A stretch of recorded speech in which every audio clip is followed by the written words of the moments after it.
Welcome to the Planet B podcast, where truth, transformation, and faith converge.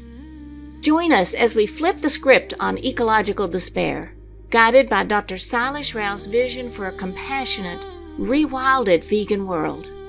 Let's begin the journey to the greatest transformation in human history. Greetings, everyone, and welcome to episode 28 of the Planet B podcast. And today we discuss the civilizational transformation. Dr. Rao, I think we are all very ready for this civilization transformation. Yeah, civilization transformation is about changing everything we do altogether. It's sort of like a summary of what we need to do. Doesn't quite go into how we do it, but there are some indicators on how we can go about doing it. It really comes down to people wanting to be sincere about doing it initially. Wonderful. So I started off with Victor Hugo's quote, "There is nothing as powerful as an idea whose time has come." And knowing all the myths in the system and knowing how completely unsustainable it is, which is what the planetary boundary transgressions are telling us, we have the perfect opportunity to redesign everything based on axioms as opposed to myths. Because the difference between the two is that myths are things that we were sort of told is true. It's in the ether as if it's true, but in reality, it's not true. Right. So it's falsehoods that they were put into our minds, okay, unconsciously. Axioms are truths that we hold consciously. They are testable. You can check that they're true or not. And if they're not true, change them. So you're consciously adopting certain principles, and then you're building everything based on those principles. And that's how you create the civilizational transformation. It's literally dropping the old programming. It's the old operating system, so to speak. Yeah. And then building something new on the correct axioms, which are verifiable. Okay, so that's why you do with the axioms. You should be able to verify them that they are true. Right.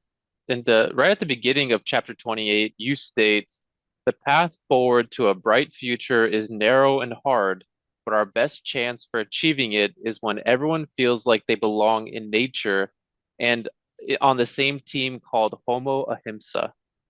Correct. We all have to be together to get it done. It's Yeah. not something that can happen if we are constantly fighting with each other. We have to agree that our goal is to create a living environment, a civilization that's in alignment with nature, that can sustain itself going forward.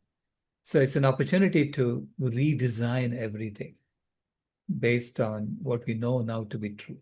And I also see every human being who adopts these axioms and starts changing their choices, their decisions to be in alignment with the axioms. Every such human being becomes a developer of this new civilization. So whereas in Planet A, you're just a consumer, you're just a passive recipient of what has already been designed for you.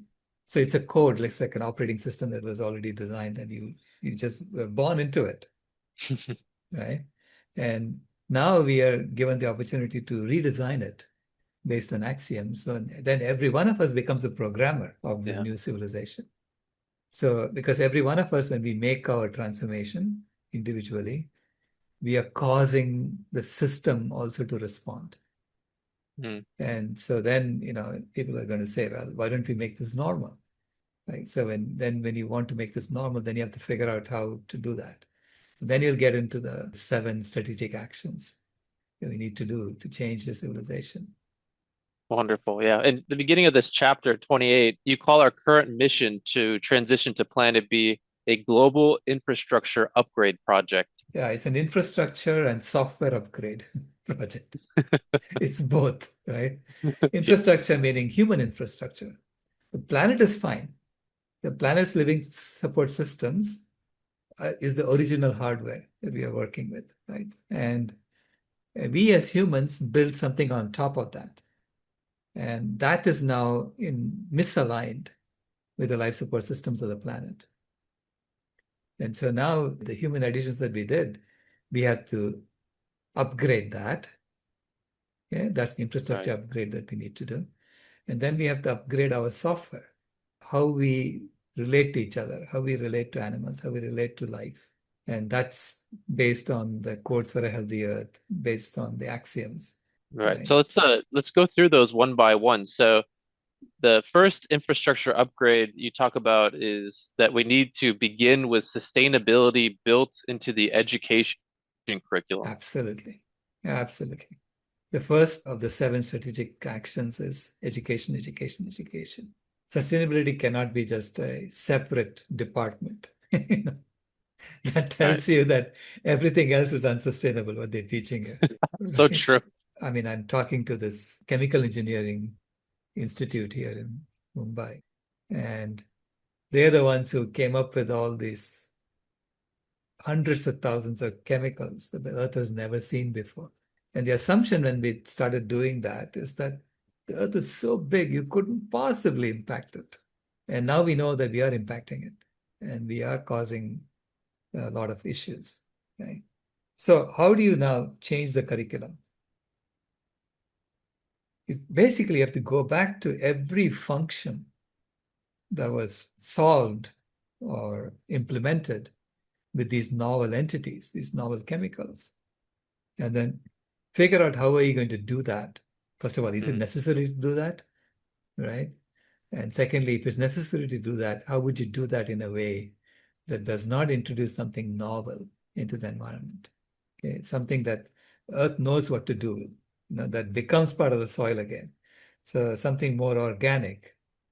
So it's really a complete redesign of our infrastructure, right? Talking a little bit more about the education, how do you view education would change as we transition into Planet B? So you mentioned some going into the engineering schools and helping them understand more of that, the systems infrastructure. And what are some other ways you would see education change?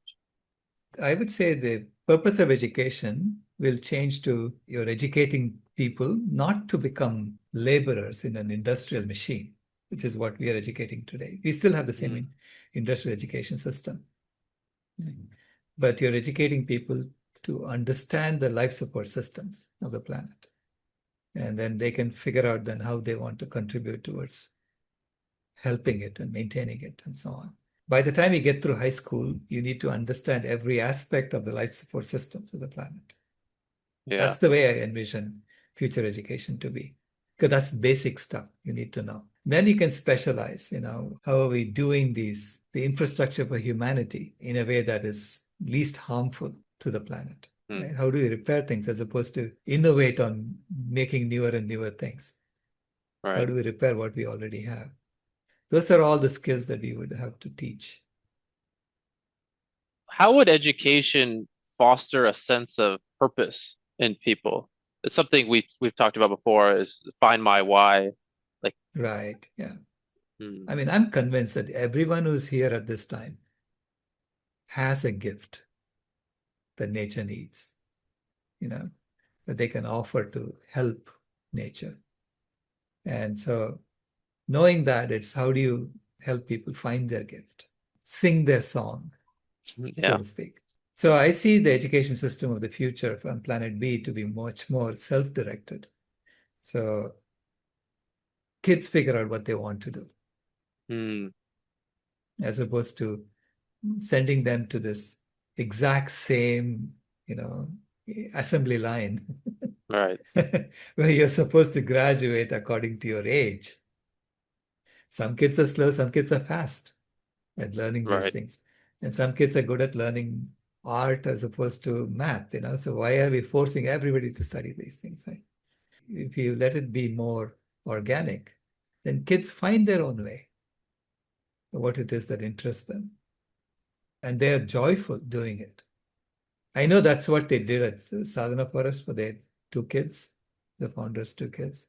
So both the children basically didn't, they were playing in nature for the first 7, 8 years of their lives.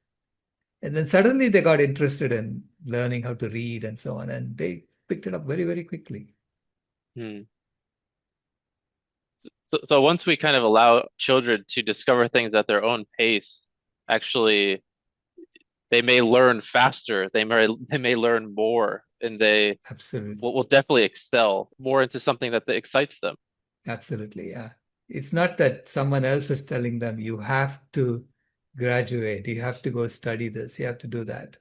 No, it is they're self-motivated, they pick it up much, much faster than you drilling it into them. When you say that, I just take a test. All of us, we dreaded tests in high school, Right. in college. I mean, Mhm. that doesn't seem like that's part of this new way. Well, I did a course with T. Colin Campbell Foundation on plant-based nutrition, and I loved the way they structured it. It was basically all self-directed, and there was a tutor you could ask questions, and they would help you if you have any problems.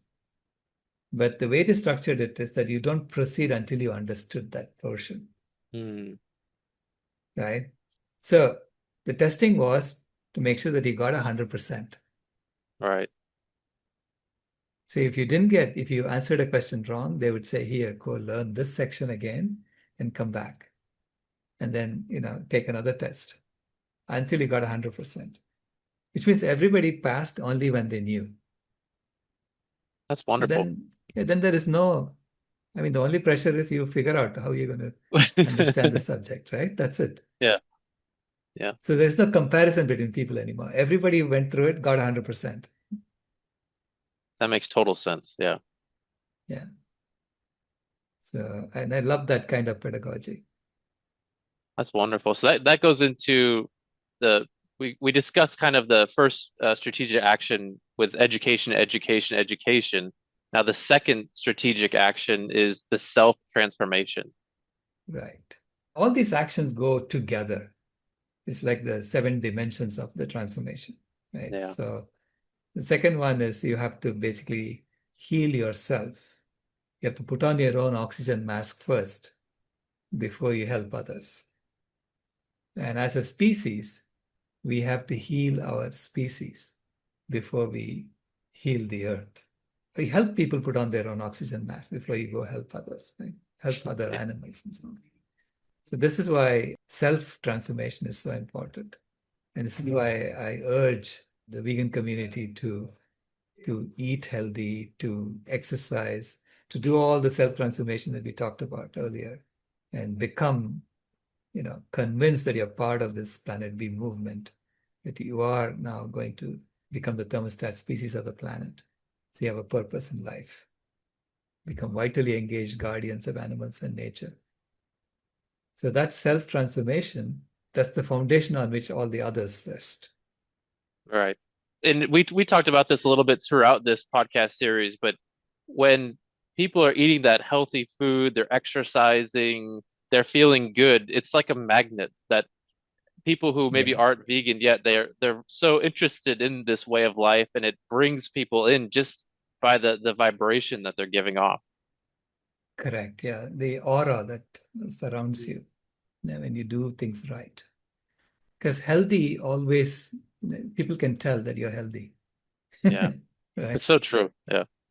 Yeah, wonderful. So the third strategic action is the goals transformation. Yeah, because the system is defined by what are its goals. If the goal is to make money, in the old model, grow the economy, you're going to get what we are getting today.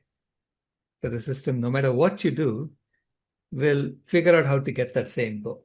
So all changes within the old model will remain surface level changes. It will never address the root causes until you change the goal. The goals instantiate what kind of actions are going to be taken within that system. So it's very important to have valid goals. So in the new book that I'm writing now, I'm expanding on the paper that we talked about goal validity tests. how do you test whether a goal is valid or not? It needs to be aligned with the axioms, first and foremost, right? Right. So there has to be so we have an ethical test, a coherence test, a measurability test, and so on. So this way you have a formal way of verifying whether a goal is valid or not. And I show in using that goal number 8 is invalid. Economic growth is invalid. Right. Whereas goal number 18 is absolutely valid. Yeah. Okay. It's a formal way of showing how do you transform systems. Starting with axioms. So it's an axiomatic approach. I loved when I was a kid, I loved Euclidean geometry. Because Euclid just used a few axioms and he derived the entire geometry using those axioms. Does this go back to your 4 foundational truths as well? Correct, yeah. The 4 foundational truths were based on debunking the protein myth, debunking the calcium myth, and saying that human well-being comes from a sense of purpose, not economic growth. Okay. Right. And finally, that animal agriculture is the leading cause of ecological destruction on the planet. Yeah. And so those 4 are the truths that we established, saying, that I don't want to live in the mythical world anymore. Yeah. Yeah. But the goals are like the SDGs, Sustainable Development Goals. What are we trying to achieve? The thriving of life above water, the life in water, the thriving of life in the air, and restoring biodiversity. These are all goals that we have. But anytime you articulate a goal, you have to check, is that goal valid? Because if it's an impossible goal, let's say economic growth, it's an impossible goal because you are living on a finite planet. You cannot have infinite economic growth on a finite planet. You cannot have Right. growth beyond the planetary boundaries, right? So once you know it's an impossible goal, you need to drop it. If you don't drop it, then your system is going to take you in the wrong direction. Mm. Okay? So it's just simple, basic systems engineering is what I'm Right. doing with that. So that's what the goals transformation is about. Identifying goals that are valid and being ruthless about dropping goals that are invalid. Because otherwise you'll never be sustainable. Right. Right. Awesome. So let's go into the 4th of the 7 strategic actions, which is the socio-political transformation. That's a big one. Correct. Yeah. Yeah, I know. How do we govern ourselves? How do we relate to each other? How to be community oriented as opposed to individualistic? How to collaborate and not compete? How to have a subsidiary type of decision-making process where you make sure that decisions are made at the lowest level possible, right? And no more wars, right? I'm saying the wars are all part of the old model.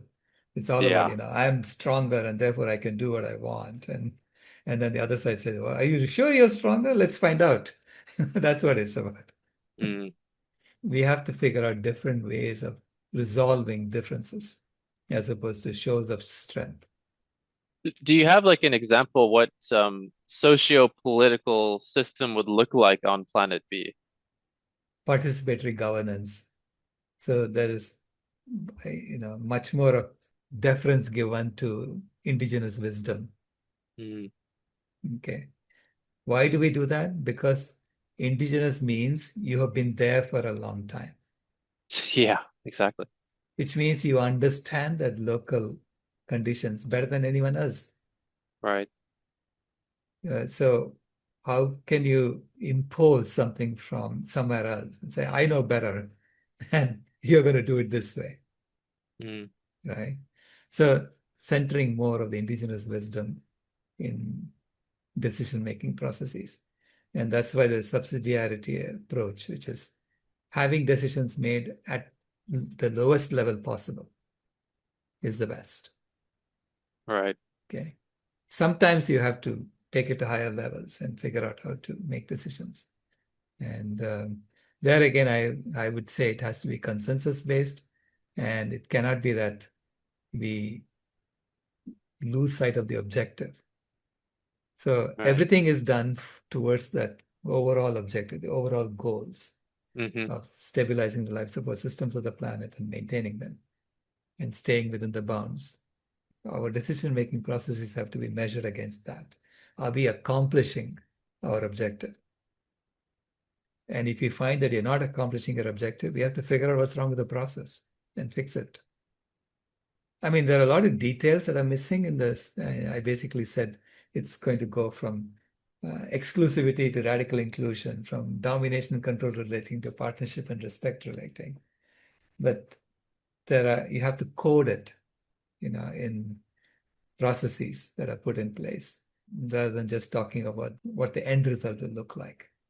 Do you think that this type of engineering would actually be very important in the political system, where if you're realizing you're moving in the wrong direction, to move it in the right direction? Yeah.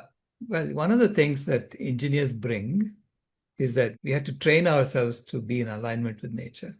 Okay. So if you give us the right objectives, we can tell you how to get there. I'm not saying that, we know everything. We know how to get it all done right. But we know the process. When you see that you're not in alignment with nature, how do you debug it? How do you find the bug, and then how do you fix that? So you have to have a process in place to ensure that it doesn't lead to acrimony, because the project has to get done eventually. Right. So we have, we call them bugs in the design. And then we have processes for addressing bugs. Yeah. Wonderful. So let's go into number 5 of the 7 strategic actions. This is another big one, the economic transformation. Correct. Yeah. On planet A, the economy is paramount. To drive the economy, to grow the economy, we're willing to sacrifice everything. Yeah, we're willing to sacrifice the ecology. We're willing to sacrifice species. All kinds of sacrifices have been done already. And to me, that's desecrating life. On planet B, I'm saying the economy is a subsidiary of the ecology. It doesn't rule over the ecology. Right. Yeah. The economy is there to meet human needs,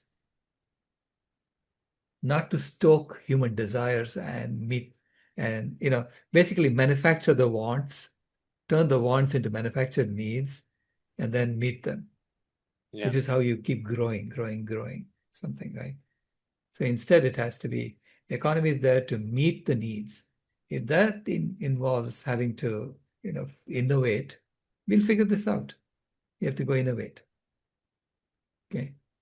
If you don't know how to do something that's essential, we will innovate. And it doesn't have to be that you'll innovate only when you're constantly trying to grow the economy. Right. Okay. So that's a false motivation for innovation. Yeah.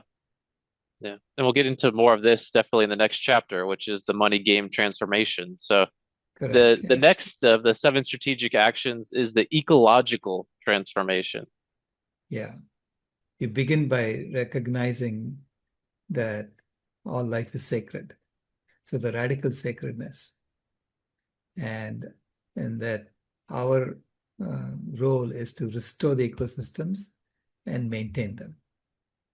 Yeah. As opposed to extract from the ecosystems, as opposed to seeing everything as resources. So it's not commodification anymore. It's about radical sacredness. So it reverses the whole process, right? Because the economy, humans are now here to serve the animals, not the other way around. Yeah. So that's the ecological transformation that I'm talking about that needs to happen. A big part of Climate Healers is this rewilding initiative. So that would be a big aspect probably of this ecological transformation, is becoming the thermostat species, as we are intended to be, and then helping bring back nature through these rewilding efforts.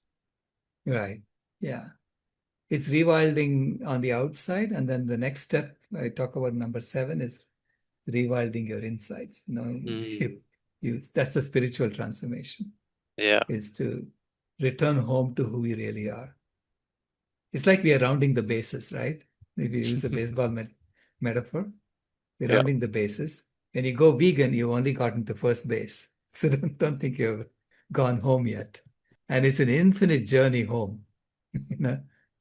So getting to second base, third base, fourth base, it gets slower and slower as you're running towards home.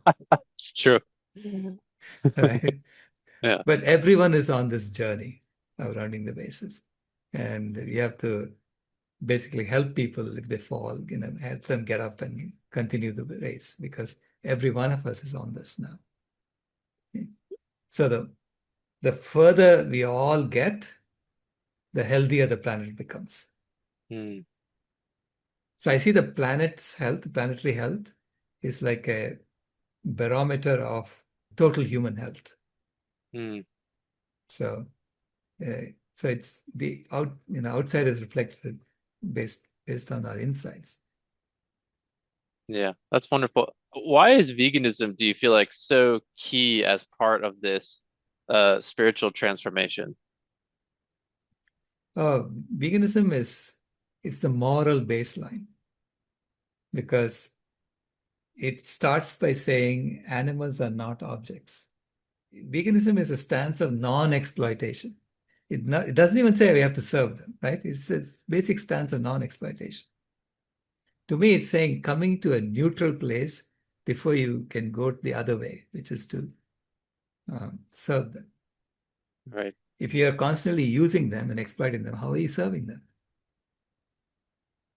They're serving you. Yeah, they're being served to you on a platter. Yeah. So that's why I see veganism as the foundation. And it's possible now to be vegan everywhere in the world. Even Greenland has supermarkets. I noticed from the videos, right? So those supermarkets are getting goods from outside. Yeah. So our transportation technologies have enabled everyone, if they want to go vegan. It's not necessary to eat animals anymore or to use animals anymore. For every aspect of our lives, not just food. Once upon a time, you had to use animals because we moved out of Africa, went to every part of the world, and then we said, oh, I cannot be naked anymore. I have to wear something. It's too cold, right? Yeah. And that started this whole exploitation process. So now we don't have to do that anymore. That's the point of veganism. And wonderful. When you do that, then you can restore the planet. Okay. And we can ask questions like, do you really need to stay in those harsh locations anymore? If you say, I cannot do this without eating animals, so do you have to stay there? That's the question you need to ask. Is there a final message or some words you'd like to share, Dr. Rao, as we close out this episode? It may look daunting, but I assure you that every aspect of this, every one of the 7 steps are already being worked on. It's for all of us to undergo all 7 of these steps together. Yeah, that's the greatest transformation in human history. I love going back to that. Thank you. Awesome. Well, thank you so much, Dr. Rao, and thank you to our audience today. Next up is another big topic with chapter 29, which is the money game transformation. So we hope everyone stays with us for our next episode. Thank you for joining us. Planet B signing out. Bye. This has been a podcast from Planet B, where the heart isn't outsourced. If you haven't moved here yet, we thank you for visiting.